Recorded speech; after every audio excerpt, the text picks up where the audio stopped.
예, 안녕하십니까. 여러분들의 백만장자입니다. 사랑합니다, 여러분. 예. 내일은 어린이날이죠. 예. 우리 사실 어른의 날도 있어야 돼요. 우리 마음은 어린인데, 지금 주름 생기고, 나이 들고, 이렇게 이러다 보니까 어린이날에서 지금 벗어났는데, 자, 다들 마음은 어린이다라는 거. 특히 저가 그렇습니다. 제가 입맛도 초딩 입맛이에요, 사실. 예. 자, 넘어가도록 하겠습니다. 자, 오늘 여러분들에게 키움증권 보고서의 내용을 조금 여러분들께 전달을 해드리고, 그 다음에 그것과 관련해서 키움증권에 있는 보고서만으로는 여러분들에게 이해시키기가 너무 부족하다. 그래서 외신에 있는 내용, 지금 전 세계 국제 정세 핵심은 뭐다? 예, 삼성전자. 그리고 여러분들이 삼성전자만 투자하고 계신 건 아니시는 분들도 많이 있으실 거 아닙니까? 제 영상이 아마 오늘 영상은 상당히 많이 된다. 머리가 시원해진다. 눈이 팍 트인다. 뒤통수에도 눈이 달리지는 않는다. 예, 넘어갈게요. 자, 일단 여러분들께 먼저 요거부터 한번 보여드리도록 하겠습니다. 그러니까 저는 여러분 이런 키움증권 리서치에서 나온 자료인데 이런 그 그래프 하나면 사실 끝났다고 생각을 해요. 예.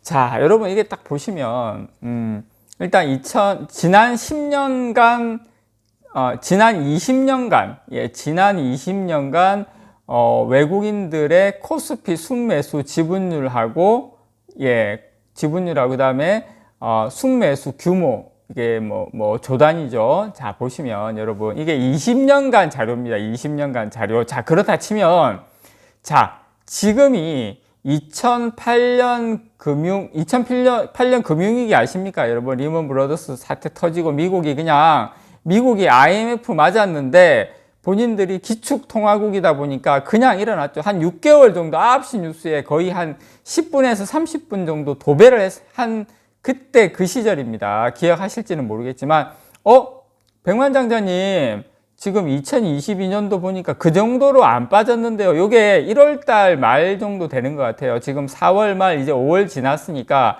제가 알고 있기로는 외국인 순매도 규모가 코로나 터지고 2020년 요 위에서부터 내려온 게 거의 마이너스 60조까지 내려온 걸로 압니다. 거의 2008년 금융위기와 비슷한 수준까지 내려왔다. 예. 그때도 마이너스 60조, 지금도 마이너스 60조. 그렇다 치면 지금의 이 정도 상황이 어느 정도 수준까지 내려왔는지 아시겠죠?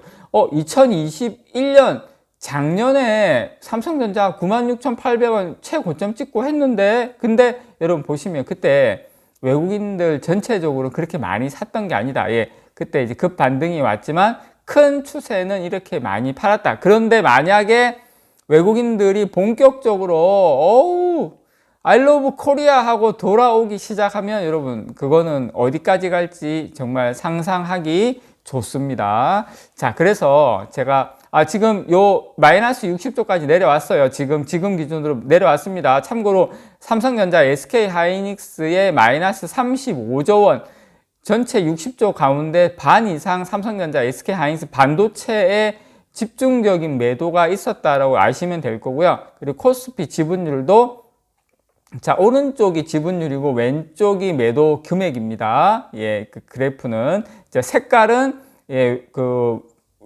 파란색이 그 금액이고요. 외국인들 팔고 떠난 금액이고, 그 다음에 핑크색입니까? 주황색입니까? 요 색깔이 지분율이에요. 자, 보시면 거의 역대급 바닥, 지난 20년간의 바닥 임금까지 왔다. 이게 여러분들께 말씀드리고 싶은 가장 큰 핵심입니다. 자, 그러면 앞으로 미래는 장기 투자하시는 분들의 미래는 밝겠습니까? 어둡겠습니까? 또 꼭 이럴 때 보면 이런 거 보여주고 이렇게 설명했는데도 당연히 어둡죠? 이렇게 하시는 분들이 있어요. 밝습니다, 여러분. 이제 장기 투자자 입장에서는 지금부터 외국인 매수세가 이제 들어올 수밖에 없는 그런 이제 구조로 되어 있다라는 거 여러분께 좀 말씀을 좀 드리고 싶고요. 자, 오늘 제가 여러분들에게 이런 이야기를 해요. 지금 키움증권 보고서에도 보면 2800포인트까지 5월 달에 지수밴드 상단으로 지금 보고 있는데, 추천 업종은 뭐 철강도 추천하고 필수 소비재 뭐 이렇게 하는데, 핵심은 반도체예요. 근데 이제 저는 이렇게 생각합니다. 이번 달에 매크로는 이제 거시경제를 말하는 거예요. 전 세계에 크게 흐름 돌아가는 거 계속 아마 다 아시죠? 이 정도는 이제. 그래서 이제 매크로 불확실성이 이어지고 있죠. 이어지고 있는데, 저는 여러분들께 이 말씀을 좀 드리고 싶어요. 지금 중국이 규제를 많이 하고 있지 않습니까? 여기저기 못 다니게 하고 규제를 하고 있는데, 근데 여러분 그 다음을 보셔야 돼요. 우리는. 무슨 말이냐면, 아니, 그 다음이 뭐예요? 그 다음이.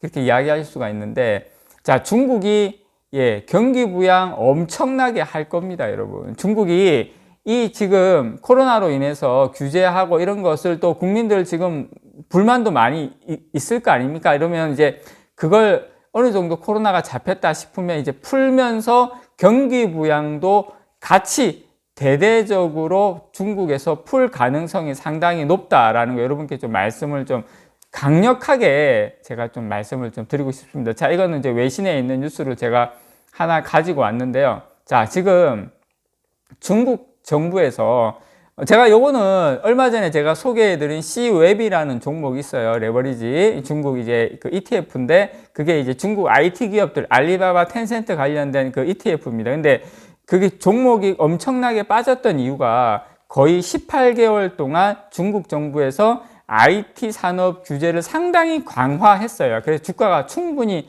많이 떨어지고 엄청나게 떨어졌는데, 그래서 지금 상하이 전면 봉쇄 등으로 중국 경기가 급속하게 둔화되고 여러 가지 힘들게 되고 해외에서도 지금 막 돈이 빠져나가고 이런 상황이 되니까 중국이 최근에 중국 당국이 알리바바 등 이 텐센트 이런 IT 기업에 대한 규제를 대폭 완화키로 했습니다. 그래서 지난 주말에 좀 알리바바, 텐센트 관련 종목들이 폭등을 했는데, 제가 이미 이 규제가 해제되기 이전에 여러분들에게 말씀을 드렸어요. 규제가 해제된다고. 왜냐, 이렇게 돌아가는 이 시그널이나 외신에서 돌아가는 뉴스나 이런 거를 보니까 규제를 풀 수밖에 없겠구나. 근데 제가 이걸 말씀드리는 게 아니라 중국은 조만간에 엄청난 경기 부양을 할 수밖에 없다. 한다. 자, 그렇다 치면 삼성전자 메모리 반도체 수출의 60%, 물론 홍콩은 40%, 중국 본토가 이제 40%, 홍콩이 20%인데 홍콩은 우회해서 중국으로 들어가는 거죠. 그래서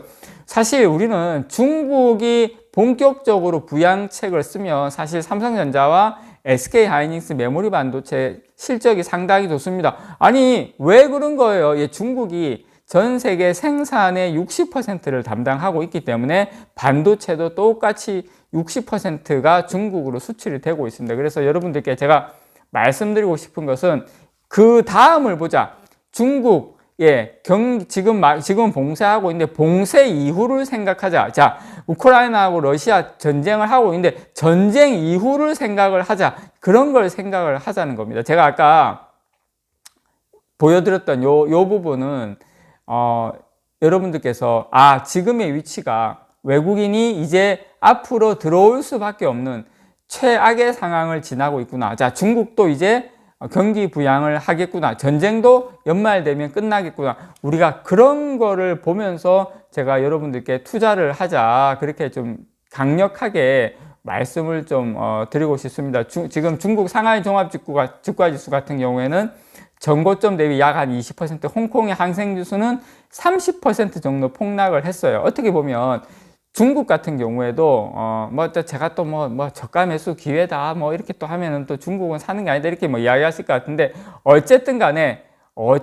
전 세계 전반적으로 이머징 마켓은 가장 지금 매수 타이밍에 와 있다라는 거, 그 중에 삼성전자는 가장 핵심이겠죠. 제가 여러분들에게 그 말씀을 꼭 드리고 싶습니다. 이런 안목, 이런 인사이트 어디에서만 가능하다?